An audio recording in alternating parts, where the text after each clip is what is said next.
Carta do apóstolo Paulo aos Romanos, no capítulo 8. Diz assim o texto: que diremos, pois, à vista dessas coisas? Se Deus é por nós, quem será contra nós? Aquele que não poupou o seu próprio filho, antes por todos nós o entregou, porventura não nos dará graciosamente com ele todas as coisas? Quem intentará acusação contra os eleitos de Deus? É Deus quem os justifica. Quem os condenará? É Cristo Jesus quem morreu, ou antes, quem ressuscitou, o qual está à direita de Deus e também intercede por nós. Quem nos separará do amor de Cristo? Será tribulação, ou angústia, ou perseguição, ou fome, ou nudez, ou perigo, ou espada? Como está escrito: por amor de ti somos entregues à morte o dia todo. Fomos considerados como ovelhas para o matadouro. Em todas essas coisas, porém, somos mais que vencedores, por meio daquele que nos amou.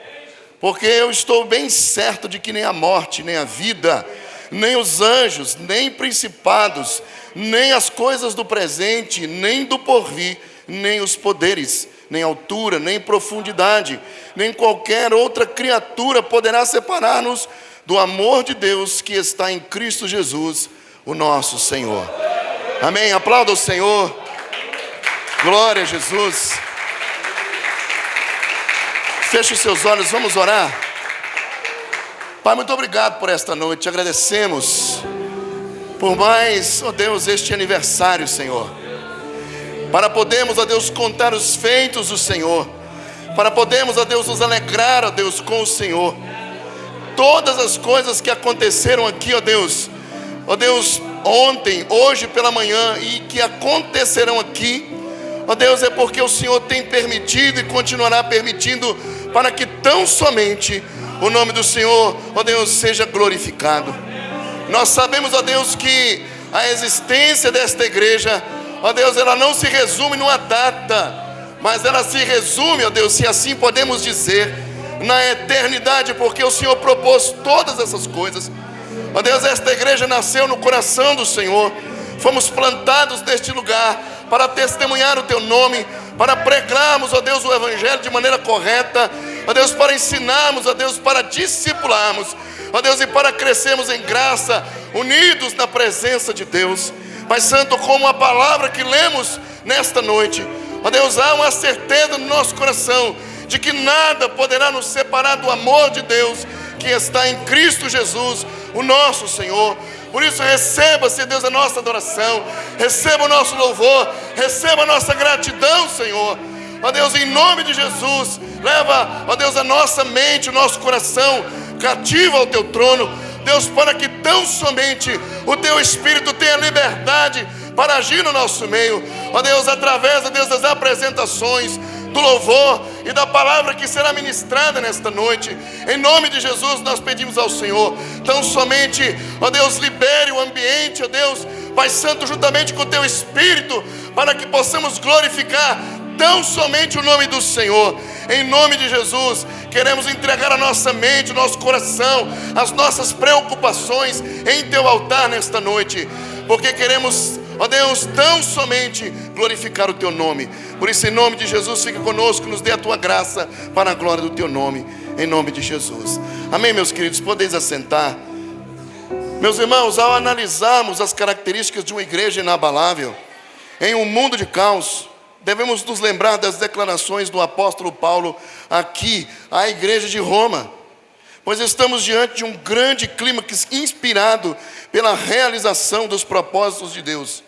Aqui, Paulo ergue a sua voz numa afirmação apaixonada, de certeza e triunfo, ao destacar o amor de Deus, permitindo a morte de seu filho, e não somente isso, mas a vida ressurreta e exaltada de seu filho, enfatizando assim o fato de Deus estar do nosso lado e requerendo de nós cristãos uma atitude inabalável diante das adversidades. E o fato de o sacrifício de Cristo em nossas vidas é a garantia dessa firmeza. E um triunfo glorioso nos espera no futuro, aonde o Senhor nos levará para sempre, para estarmos com Ele. No verso 31 que lemos, há aqui duas perguntas. E a reação do cristão a todas as verdades anteriores é a resposta para essas perguntas. Em primeiro lugar, um sentimento de completa segurança, que inclusive o rei Davi afirma no Salmo de sua autoria, 118, verso 6. O Senhor está comigo, não temerei. Estando esta realidade registrada na mente do apóstolo Paulo. No verso 32, estamos aqui diante de um texto paralelo de Moisés, ao descrever a experiência dramática de Abraão, quando Deus lhe pede o seu filho. Em Gênesis 22, 16, e disse: jurei por mim mesmo, diz o Senhor, porquanto fizeste isso, não me negando o teu único filho. O apóstolo Paulo apresenta o sacrifício resoluto, embora sofrido, de Isaque por parte de Abraão, como uma ilustração do que significava para Deus entregar o seu próprio filho à morte em nosso lugar.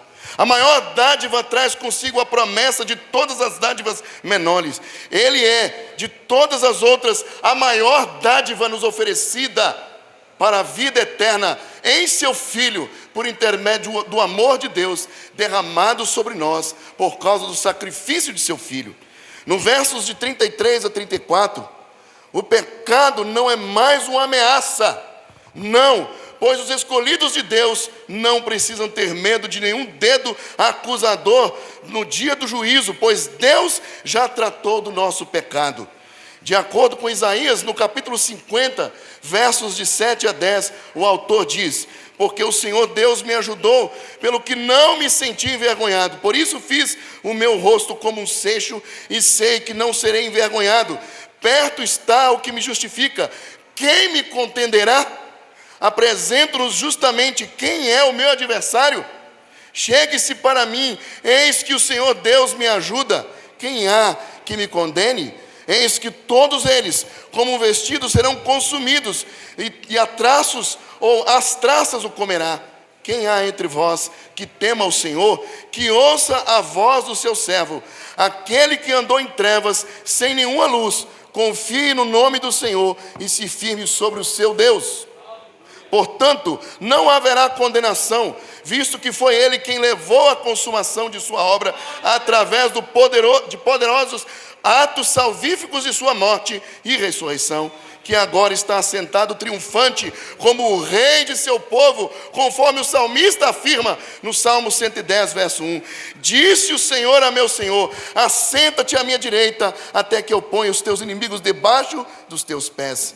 Mas o grande, servo de Deus, exaltado ainda, continua a sua obra de intercessão. Isaías capítulo 53, verso 12, o autor diz: por isso eu lhe darei muitos com a sua parte, e com os poderosos repartirá ele o despojo, porquanto derramou a sua alma na morte, foi contado com os transgressores, contudo levou sobre si o pecado de muitos, e pelos transgressores intercedeu.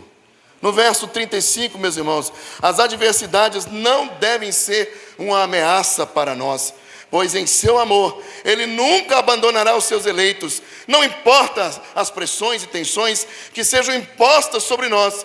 Paulo escreve de experiência como aquele que conhece pessoalmente a firmeza do amor de Cristo nas suas próprias crises.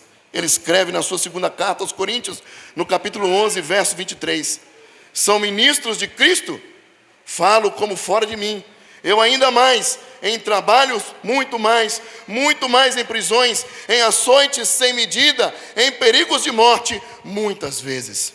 No verso 36, portanto, essas dificuldades não são obstáculos para o propósito de Deus, mas o caminho que Ele designou para o seu povo, a que ande de forma inabalável, conforme as Escrituras deixam bem claro no Salmo 44, verso 22. Mas por amor de ti, somos entregues à morte continuamente, somos considerados como ovelhas para o matadouro. Observe o contraste entre o contexto original de queixa angustiante e o tom de triunfo exultante do apóstolo Paulo. Cristo é a esperança pelo céu, transformando a atitude dos servos de Deus em relação ao ambiente hostil. É no ambiente hostil que devemos apresentar a nossa dependência de Deus. No verso 37, longe de serem vítimas da circunstância, Paulo e todos os que estão firmes com ele recebem a vitória esmagadora por meio de Cristo, cujo amor foi mais forte do que a morte. Efésios, no capítulo 2, verso 1, Paulo declara: Ele vos deu vida, estando vós mortos nos vossos delitos e pecados. E no verso 38, a morte não pode nos separar, porque ela foi destruída pela vitória. Em 1 Coríntios capítulo 15, verso 54, Paulo declara: quando este corpo corruptível se revestir da incorruptibilidade, aleluia, e o que é mortal se revestir da imortalidade, então se cumprirá a palavra que está escrita: tragada foi a morte pela vitória. Portanto, nem muito menos essa vida atribulada pode nos separar, porque apesar de todas as suas enfermidades e decadência, ainda é palco para o serviço cristão. Fomos chamados para testemunhar em meio às adversidades e tribulações. No versículo 39, ele afirma: nem altura e nem profundidade. Aqui no grego há um termo ligado à astrologia que designava os pontos mais altos e mais baixos alcançados por uma estrela. Era uma crença bastante difundida na época em que a vida dos homens era dirigida pela posição dos astros como poderes espirituais. Portanto, para além das dimensões ou posições dos astros, que inclusive foram criadas por esse Deus Todo-Poderoso, Paulo afirma que todos esses temores são infundados para os cristãos. E essa realidade deve trazer consigo o conforto de que não há fator ou força do universo que não esteja debaixo do controle do Deus Todo-Poderoso. O trono da terra está vazio, mas o trono de Deus, há aquele que se assenta de eternidade em eternidade, o Senhor Todo-Poderoso. Isaías, no capítulo 44, versos 24 e 25, diz o autor: assim diz o Senhor, o seu Redentor, que o formou do ventre, eu sou o Senhor, que fiz todas as coisas, que sozinho estendi os céus, que espalhei a terra por mim mesmo, que atrapalha os sinais dos falsos profetas e faz dos tolos os adivinhadores, e que derruba o conhecimento dos sábios e transforma a sabedoria dos homens em loucura. Eu sou o Senhor, diz o profeta. Portanto, é diante desse Deus que nós estamos celebrando não somente a fidelidade dele para com ele mesmo, mas a sua grandeza, o seu poder e a sua majestade. Amém? Que possamos adorar esse Deus Todo-Poderoso e invocá-lo com todo o nosso coração. Amém? Vamos aplaudir ao Senhor mais uma vez? Eu gostaria de estar passando a oportunidade à Offenvoc, que estará adorando ao Senhor.